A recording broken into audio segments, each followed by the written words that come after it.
I'm wearing an ancient medallion here of Spider-Woman. You've heard of Spider-Man? Here's Spider-Woman. Spider-Woman is the original first being feminine that created the web that you call Dreamcatcher. That Dreamcatcher means that everything is connected and interrelated. It means that the male, the female, the light, the dark, it's all here. Our destinies are intertwined.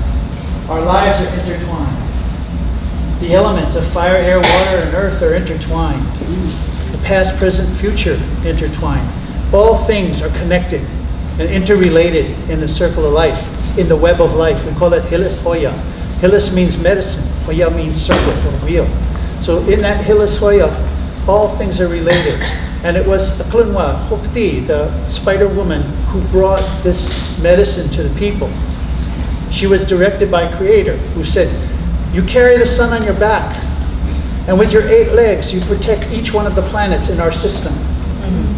And the hands that you see around here, around the spider, that means we are helping one another. That is our directive, to serve one another in the circle of life. That's all we're here for. We are all here to serve. We serve one another in many ways. Even giving your time is a way of service. Smiling at a person you don't know is a service. Sending what we call anogechka, unconditional love, out in your prayers, that's a service. You don't even have to leave your home. We say anogechka immortalidad, that unconditional love is above all things, and Spider-Woman has taught us that. All things are connected by love. That's the gift. When we are told that we are created in the image of our Maker, that's the image. Unconditional love, energetic love, without connection. Only connection is with one another. Okay, we can't bring anything else into that sacred circle. So let us remember the role of the feminine in our day-to-day life. Each breath we take is a service. We're taught when we're very young that we are like the trees, that we must be rooted deep, deep, deep in wisdom and in the heart of Mother Earth. We must go very deep, because the deeper the roots, the less the tree fears the strong winds. So you become fearless. You root yourself deep in Mother Earth's heart, in Mother Earth's way. And then you grow like the tree, upward.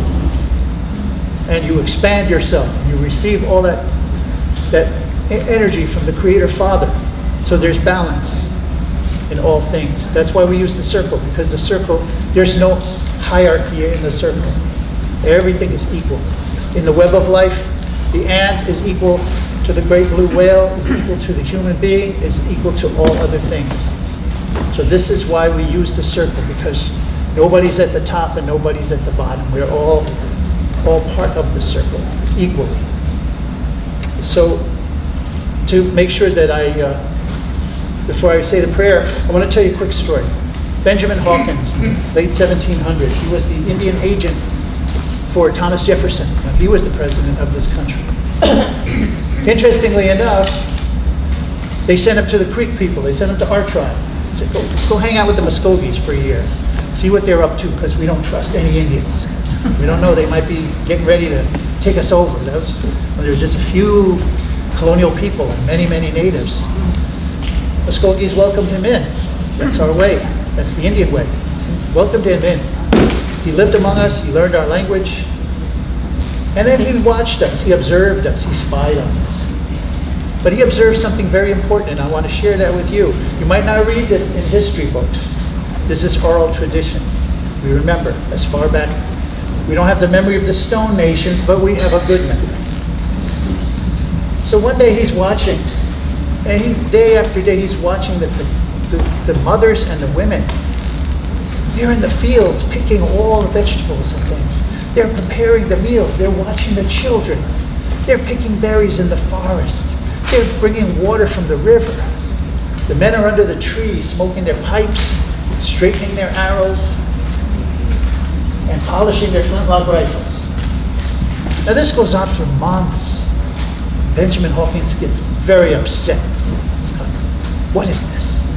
So he asks one of the oldest clan mothers who's stirring a pot of softi, cornmeal dish. He says, why do you let these men sit around after they go hunting or fishing? They just bring the deer, they give it to you. They bring the fish, they give it to you. You have to tan it, you have to cook it, you have to prepare it, you have to take the scales off the fish, you have to do everything.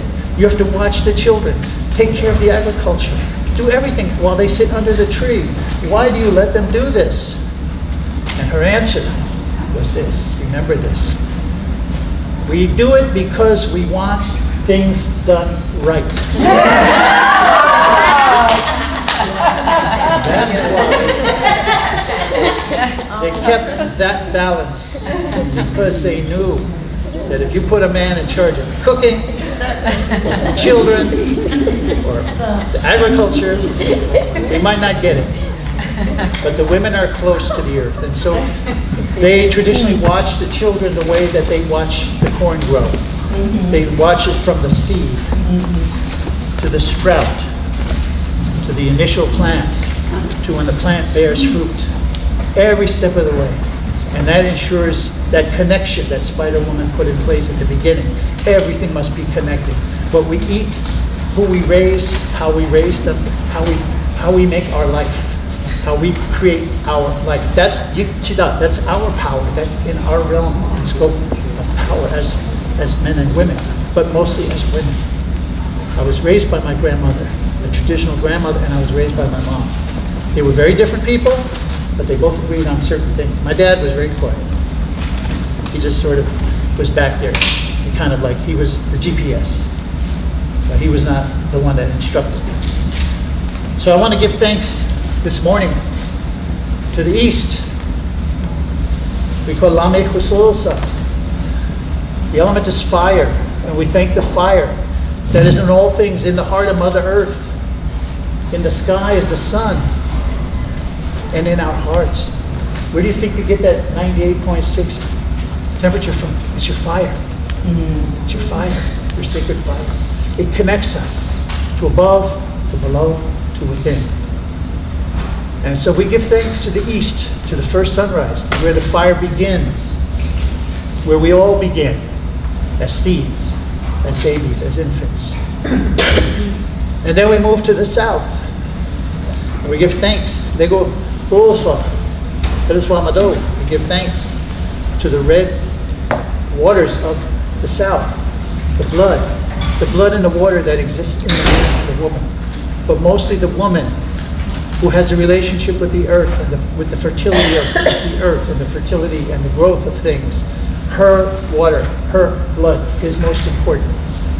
They're the most powerful. That's why the women must have their own circles, why they must be educated to regain that power of being in fellowship with one another during those times.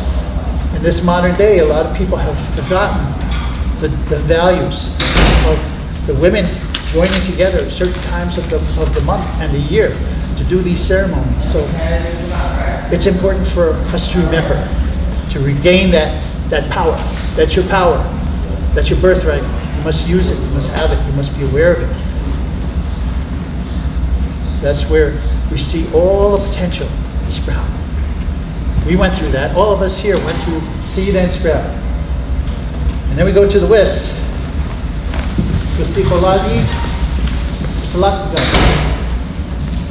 That's where Earth is. That's where Mother Earth lives. Tigana Jaga, sacred Mother Earth. That's where our sacred land is. Where our umbilical cords are connected to Mother Earth. That's where we live. That's our place on this Mother Earth. So we give thanks for that energy and that understanding. And like the seed and the sprout, we must be nurtured with Mother Earth, and that's where we really root ourselves. And we become a plant, a tree. And the tree is there to be rooted deeply and to be of support and help and assistance to all those beings that live in the tree, on the tree, under the tree, on top of the tree, within the tree. We have to be like that. Every breath that we take must bring in all the energies into ourselves, into our heart. And in that way we can breathe out all of those blessings that we received in that air, in that oxygen, in that life breath, and send it out as a prayer so that the circle is complete. So we have learned from the trees how to root ourselves, how to expand ourselves, how to take in the energies, and how to breathe it out of our hearts with unconditional love. That is our tradition. That's our spirituality. And we give thanks to Swamado for the knowledge and the wisdom of our ancestors who gave us that. And then we go to the north. All of us here, the rare section of northern. So go far, Swamado. We give thanks to the north, because here in the north we become the elders. As soon as you get gray hairs, right? Don't cut them, don't dye them, don't get rid of them. Why? Every gray hair, every white hair is a story. Your story. A story that must be transmitted from you to your children so that they will remember every gray hair. So don't hide it. Be proud of it. You earned it. Sometimes you got it because you didn't know any better, but that's all forgiven. The Spirit is all forgiven. So we give thanks to the elders because that's where we are. We're heading that way if we're not there already. So that's where the tree bears fruit. And the tree doesn't eat its own fruit. The tree gives the fruit to the ones that come to the tree. The elders were the teachers and maps for the younger people. So we give thanks to that place up at the north. And it looks like it's snowing and winter and it's cold and the trees are bare, but it's not. It's a dream time. It's a combination. It's all coming back. Because the circle has no beginning and no end. So we have been through all parts of that circle now. And I give thanks for that medicine in that way. And I'm going to say a prayer because I think it's very appropriate now.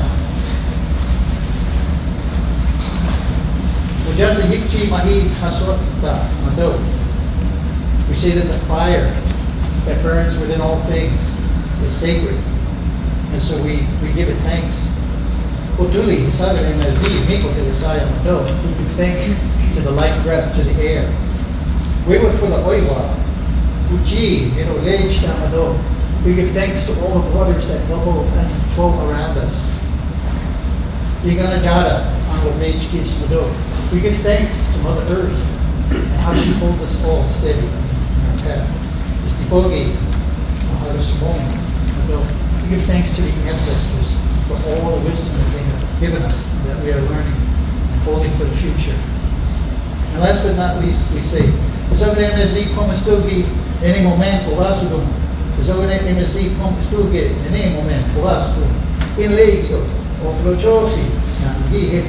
we give we say, life giver, what gives us life breath. Watch over all the people here in this world and in the sky world. And may only good greet us wherever we go. And the last prayer I'll share with you here. We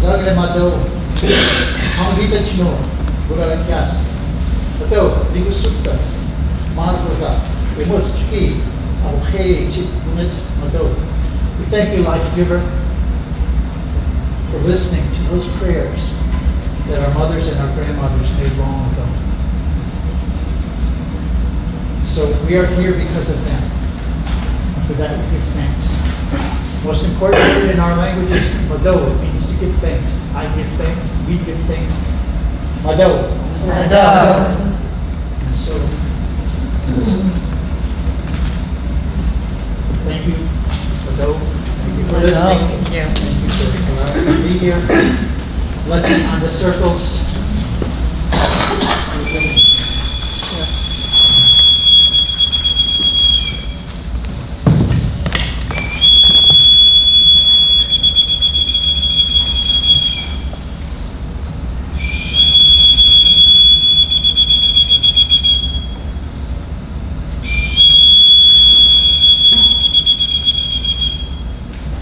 In the old days, these were whistles for help. We're asking all of creation to help us so that we will have a perfect day together. So thank you, Mado. I know.